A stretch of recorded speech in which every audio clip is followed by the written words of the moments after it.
tarde, queridos amigos da TV Cidade. Que alegria recebê-lo no nosso programa Filosofia para a Vida. E hoje nós temos a alegria de receber aqui esta pessoa que tem uma importância muito grande na minha vida pessoal, meu amigo já de longa data, e também reitor do Convento Sagrado Coração de Jesus aqui de Taubaté. Eu estou me referindo ao padre Anderson Ribeiro, que nós recebemos aqui então nesta tarde. Padre Anderson, boa tarde, seja bem-vindo ao nosso programa. Boa tarde, Gil. Vou chamá-lo de Gil aqui mesmo, né? Tranquilo, sem problema. Boa tarde também a todos os telespectadores que nos acompanham. É uma satisfação muito grande poder estar aqui contigo, né? Fazendo esse momento de partilha, de aprofundamento do conhecimento. A alegria é toda nossa. Padre Anderson, para nós começarmos, eu queria te fazer uma pergunta que com certeza é de interesse da nossa audiência. Como o senhor vê no nosso tempo e na nossa cultura essa busca de sentido pela vida do ser humano? É possível hoje, no século XXI, dizer que a vida humana tem sentido? Interessante. Eu começo, Gil, apontando que todos nós queremos um direcionamento. Eu penso que esta é a razão justamente também de cada um daqueles que existentes. Para onde eu vou, né? Que caminho que eu vou percorrer. Então, nós precisamos de ter um sentido. Me lembro naquele livro, né? Alice no País das Maravilhas, quando o gato ele encontra com a Alice e ela pergunta para que caminho, ou qual é o caminho que eu vou, né? E aí o gato também responde, olha, qualquer caminho é um caminho, mas ela precisa fazer uma escolha, né, no caso. Então o caminho que vai ser percorrido é esse que vai me dar um direcionamento. Então nós temos, na verdade, essa natureza peregrinante, essa natureza, eu diria, de caminhar, de sair, de encontrar, de chegar a algum lugar. Então, quando a gente diz que falamos de sentido, é porque isso está dentro de nós. Faz parte do nosso contexto humano, existencial, chegar e ir até algum lugar. Então, ter um sentido. Agora, você fez uma pergunta interessante quando diz nessa busca de sentidos. O que eu tenho hoje percebido, né, e aqui é uma percepção bastante individual, personalizada, mas que gostaria de ser compartilhada, é que nós vamos oferecendo diversos caminhos.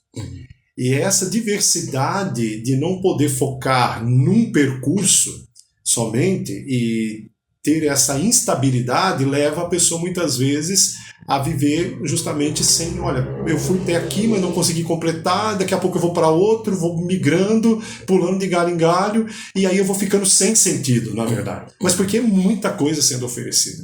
E nós precisamos fazer uma escolha. O caminho de sentido também é um caminho de escolhas. E de escolhas onde eu justamente me preste atenção naquilo que eu estou fazendo. Então, um mundo que tira você hoje do prestar atenção do caminho que está sendo feito para oferecer tanta coisa e levando à dispersão. Parece-me que hoje a realidade ela nos leva a uma dispersão progressiva. E isso é algo que tira-nos da busca do sentido. Tenho essa impressão. Não, o senhor tocou no ponto, acho que nevrálgico. De fato, o século XXI, o nosso tempo hoje, a nossa cultura, favorece uma série de escolhas para o ser humano. Talvez, como nunca antes, o ser humano hoje ele pode escolher tudo. Desde um cardápio numa churrascaria, até 300 canais na sua TV, e assim vai.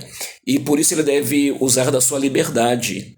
Em um tempo que, conforme dizia Sartre, o homem está condenado à liberdade. Então ele é livre para escolher. É num cipoal de escolhas muito amplo.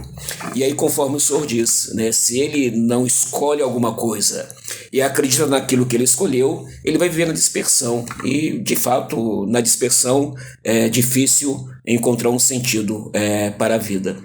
E muitos são os estímulos que hoje nós estamos recebendo. Primeiro pela comunicabilidade das coisas, né? Se a gente olha para o grande recurso das redes sociais que nós temos, e que ela é bem-vinda, inclusive, mas também, ao mesmo tempo, das consequências da má utilização, no caso dessas mídias, que impõem justamente um percurso de escolhas e de diversas escolhas que muitas vezes não tem consistência. né? Começo e não termino.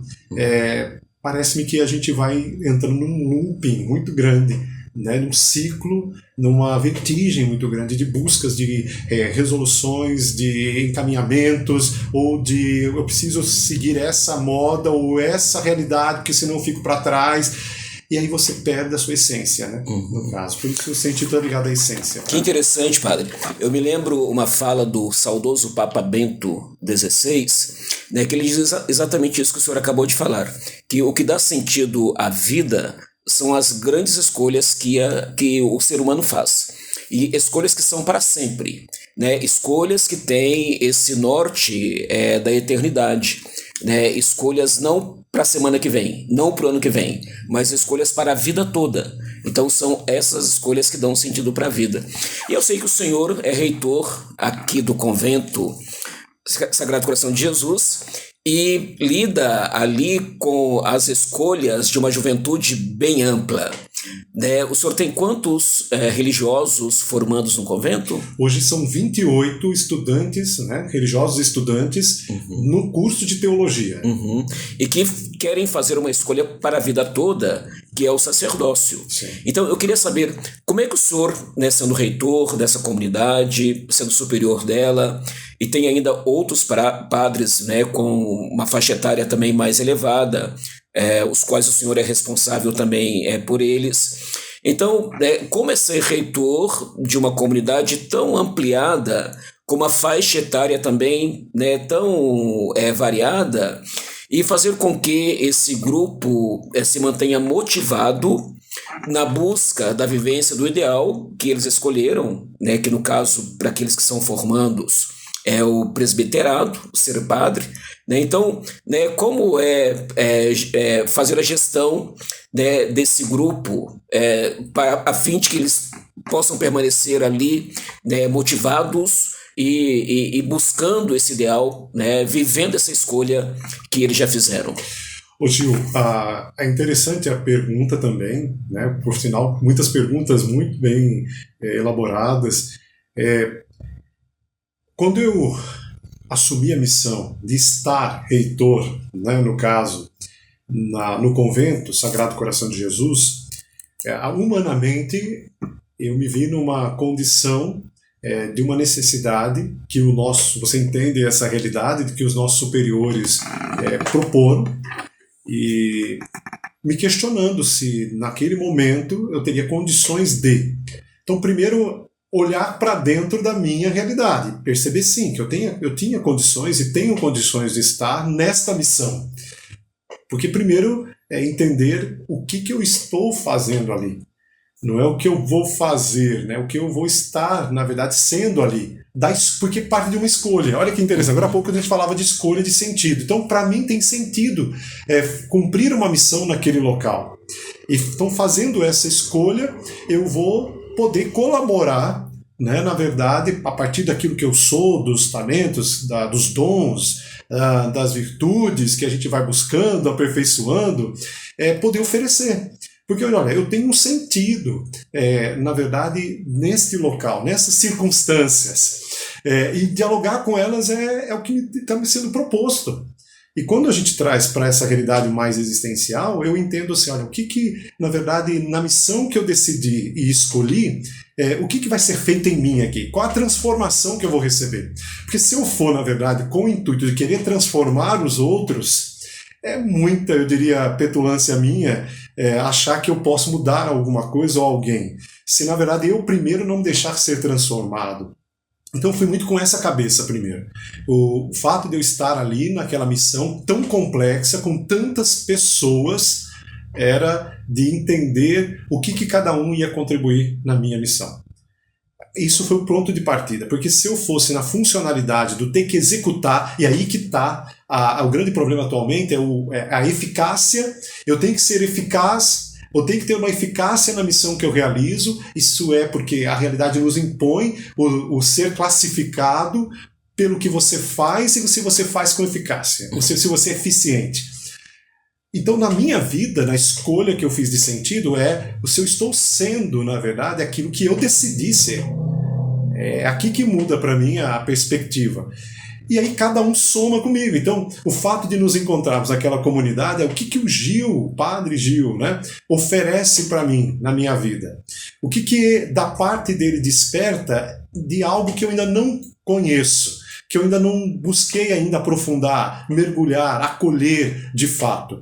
Porque existe essa tendência de não querer acolher dentro da nossa humanidade, do divergente, do que é, na verdade, difícil de ser compreendido. Diferente. Né? Então, isso é o fato de estar naquela grande comunidade, com a grande diversidade de, eu diria, de culturas e idades, né, de temporalidades, eu diria, da vida, o fato é isso. É entender que o outro é que, na verdade, está trazendo uma novidade para mim.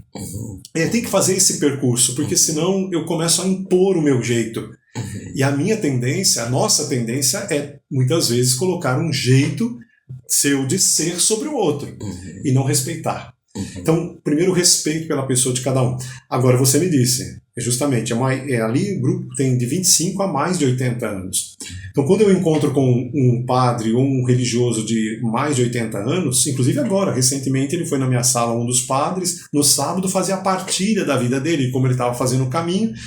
E aí você olha e fala assim, quanta história já percorrida, e o que eu posso contribuir aqui?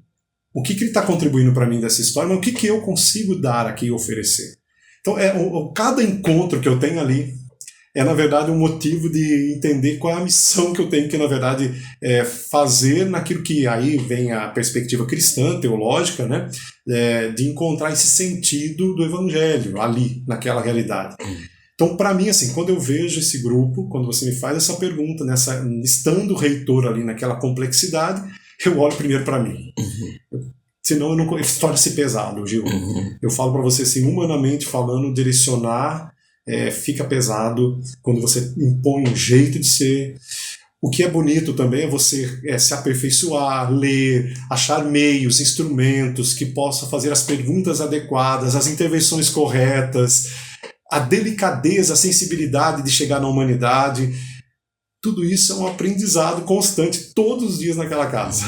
Que bonito, padre. Eu acho muito sábio da sua parte essa percepção de que a relação não se dá de forma vertical, de cima para baixo, mas, sobretudo, de forma horizontal. É uma alma tocando uma outra alma.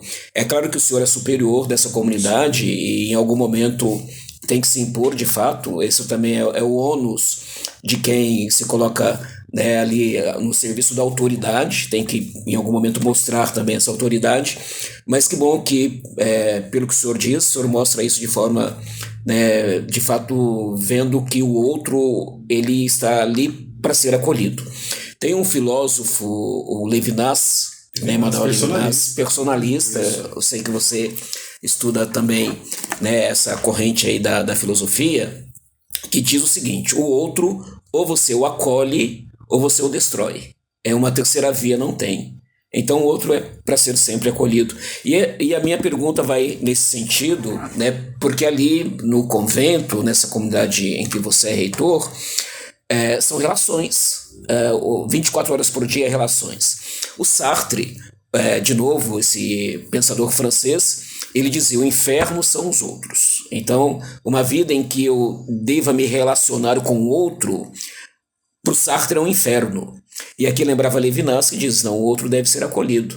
Nós celebramos domingo passado agora a Santíssima Trindade, né, que é a comunidade perfeita na diversidade. Como é que o senhor lida, né? O senhor já falou alguma coisa desse outro que é um mistério na sua vida, desse encontro que se tem com o outro, mas como é que o senhor ajuda os seus religiosos a viver, então, essa vida de comunidade, essa vida relacional, que é sempre um desafio para nós? Duas coisas eu gostaria só de acrescentar. Quando eu vou para a filosofia, e tenho contato com os textos, né, da fenomenologia, aquilo me encanta. Primeiro, o fenômeno, né, das coisas que acontecem, e a mergulhar nesses fenômenos, entender deles o conteúdo, aquilo me encantava. E aí eu trazia isso para os valores, né, dentro da axiologia dos valores. Foi um tema que eu estudei bastante, o valor. O que é valor, né, no caso? A pessoa, no caso, é um valor, a pessoa humana.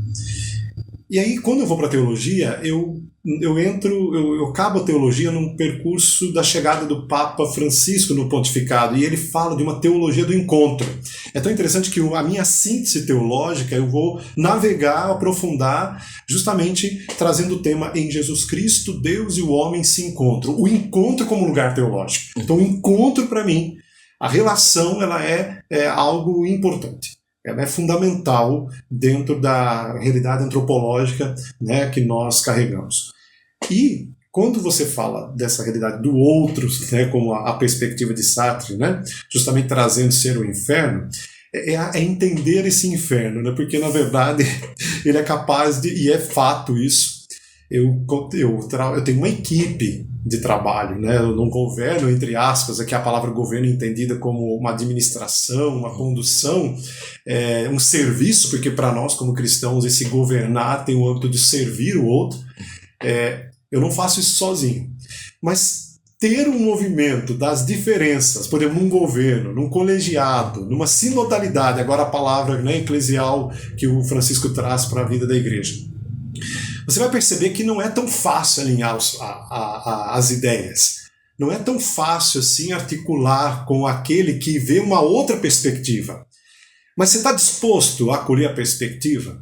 E isso é o que, na verdade, eu converso nos colóquios com os religiosos. Existe uma perspectiva diferente sendo apresentada. Eu sou capaz de acolhê-la, a primeira coisa. Ou por que ela me causa um incômodo? Primeiro, eu tenho que entender porque se o outro para mim é um inferno, porque ele traz algo que em mim provoca alguma coisa que eu ainda não alinhei dentro de mim também, no processo.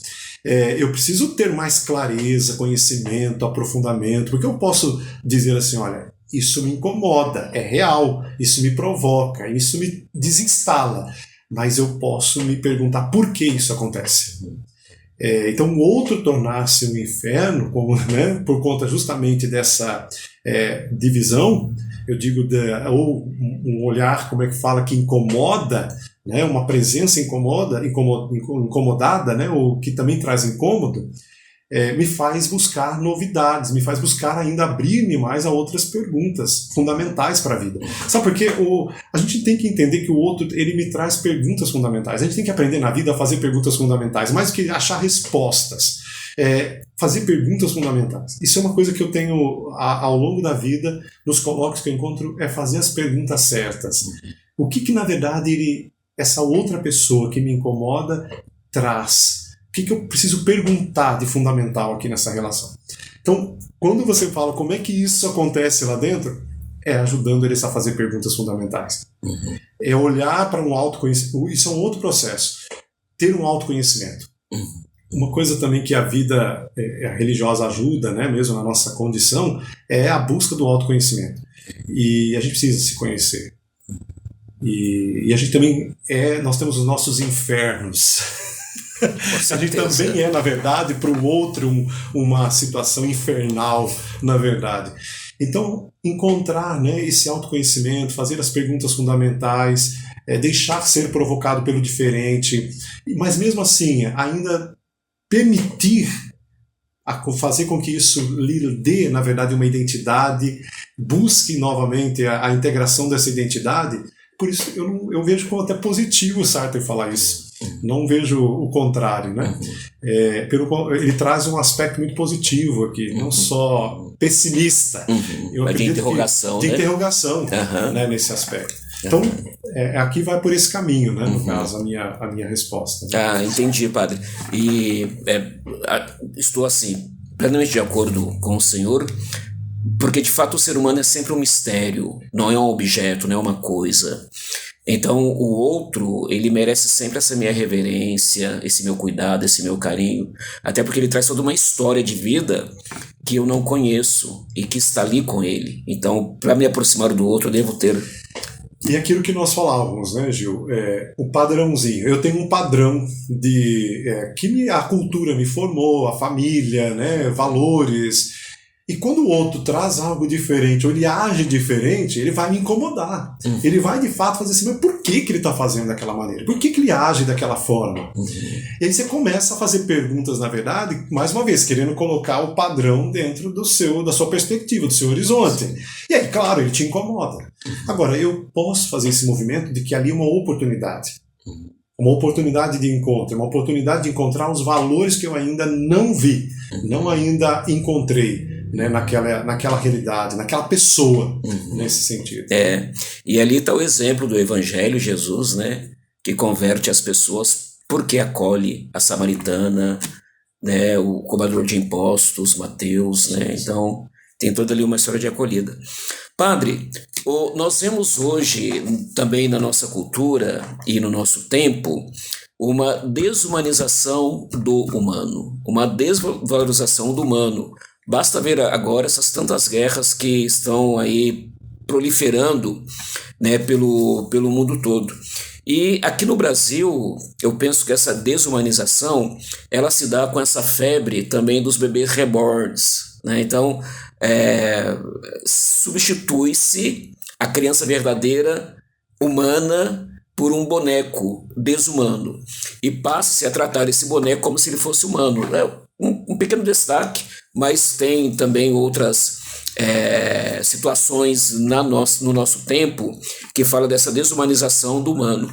Como o senhor padre, né, e o senhor está lá no convento, mas também, né, faz pregações fora, celebra missas, né, como é que o senhor vê essa situação e como o senhor trabalha isso com as pessoas agora fora do convento? Interessante. Quando você traz, né, essa realidade dos bebês reborn, eu comentava, inclusive, com um dos nossos confrades, a gente estava fazendo uma viagem até a cidade de São José dos Campos e escutando uma entrevista de uma rádio. E ali o assunto era sobre esse tema. E ali, quando começava-se a falar, eu pensava assim, poxa, há um deslocamento de afeto aqui para um objeto inanimado, né? Mas que ele vai ganhar uma personalização a partir do olhar da pessoa. E aí me vinha, né, justamente porque com cada pessoa, você mesmo disse agora há pouco, é um mistério, ela possui uma estrutura com toda a sua musicalidade própria, eu diria, né, com o seu jeito de ser, o seu jeito, na verdade, de ser pessoa. E às vezes traz algumas estruturas fragilizadas. Bom, aqui é difícil dizer algo sobre aquela ação relacionada àquela pessoa em relação, por exemplo, a esse deslocamento do afeto para um objeto inanimado. Porque nós vamos precisar entender o contexto, a história, a estrutura. Não se tem condições de dizer algo, mas que causa incômodo. De fato, quando você fala de desumanização, eu falo muito nesse movimento do deslocamento do afeto para um objeto. Um objeto que não é animado, não tem vida, mas que ele vai começar a ganhar vida. Porque a pessoa vai fazer tê-lo a vida, né? A partir dela, do mundo, do horizonte dela. Então eu começo a perceber como é o olhar das pessoas para a vida, para o horizonte das coisas. E aí essa desumanização parece me passar pelo olhar, pela percepção.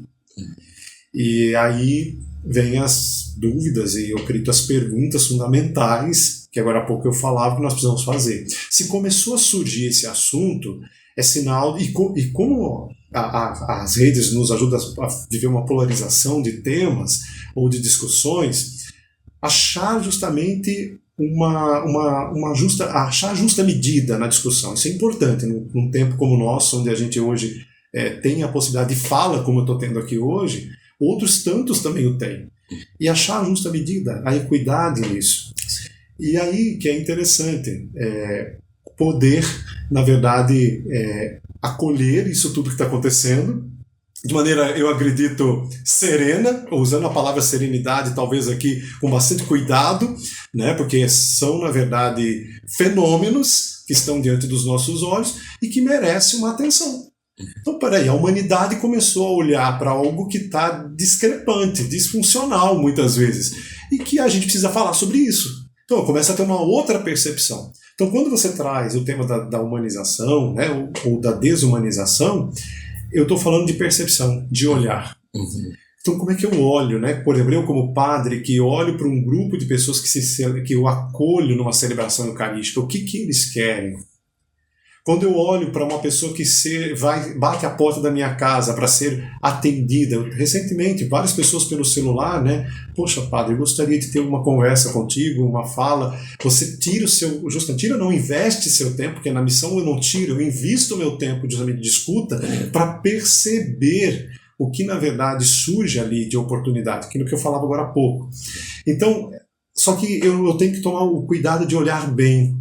A pedagogia do olhar, né? No caso, Gil, que o próprio Cristo, e aí como cristão aqui, ele o fazia, ele humanizava pelo olhar, um olhar atento. Então, agora nessa perspectiva dos bebês, da desumanização, que não passa só pelos bebês reborn, tá? Passa por outros deslocamentos afetivos também. Que nós não queremos nem mencioná-los, né?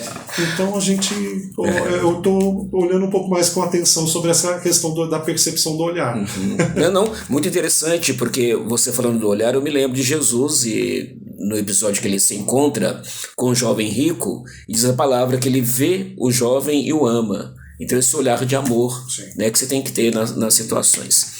Padre, a nossa conversa está muito gostosa e também muito fecunda, produtiva, mas o nosso tempo já está acabando. Eu só queria agora olhar um pouco para o Padre Anderson, se o senhor me permite. Claro. E eu sei que o senhor tem um longo tempo de padre. Quanto tempo? 10 anos. 10 anos. Como é essa relação do padre e a sua família religiosa com a sua família de carne, a sua família de sangue? Como se dá isso? É uma dúvida que as pessoas têm. Uma pergunta bem humana. Bem humana. Porque que pega o nosso humano, né? Eu tenho uma missão, um papel social, né? É uma missão, primeiramente, claro, mas também um papel social como padre, né? Como religioso consagrado. E aí perguntar sobre a minha família, na verdade, não esquecer de que eu vim de uma história, de uma memória, de um DNA, de um sangue, de uma participação de laços afetivos, que tinha sua funcionalidade e disfuncionalidade, como toda realidade familiar humana também possui. Então essa pergunta me faz sempre dizer assim, olha, eu não os deixo para trás, porque aonde eu estou também eu sou composto por cada um deles. A presença da materna, da minha mãe, aquilo que a compõe, né, naquilo que ela me ajudou a me formar, meu pai, né, com todas as suas realidades, meus irmãos com todas as suas personalidades. Eu sou filho, eu componho uma família que tem 8 filhos. Maravilha. Então, crescer dialogando, buscando, na verdade, vencer na vida, no aspecto, vencer na vida não no aspecto só de ganhar materialmente, porque também tem que concorrer para isso, né, com os outros irmãos.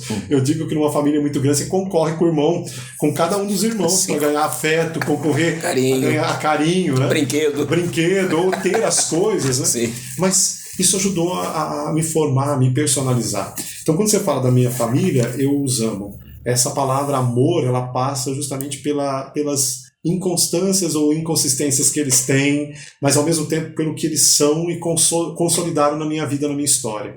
Então eu falo de memória, falo de DNA, eu falo de afeto, eu falo de abraço, e as primeiras pessoas que me abraçaram foram eles.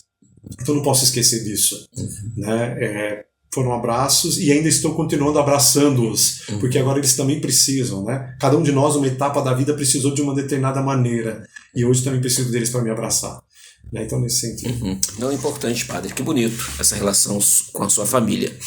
Então, para terminar de verdade agora, eu conheço o Padre Anderson há tempos. Eu era padre e ele era um fráter ainda, quando trabalhávamos juntos aqui na Estiva, na missão leoniana juvenil. Seminarista, na verdade. Seminarista. Perfeito. E o Padre Anderson sempre muito criativo, uma criatividade, né, oceânica, né, muito grande. E eu percebo que ele utiliza essa criatividade dele também, nos conduzindo ali no convento Sagrado Coração de Jesus. E eu queria, padre, terminando então a nossa entrevista, que foi tão rápido, infelizmente, mas talvez o senhor pode vir depois, né, em outros momentos, para deixar uma mensagem aí para a juventude, né? Somos padres e acreditamos muito nesse caminho, talvez possa ter algum jovem nesse momento nos assistindo, então que mensagem o senhor deixaria aí para esse jovem?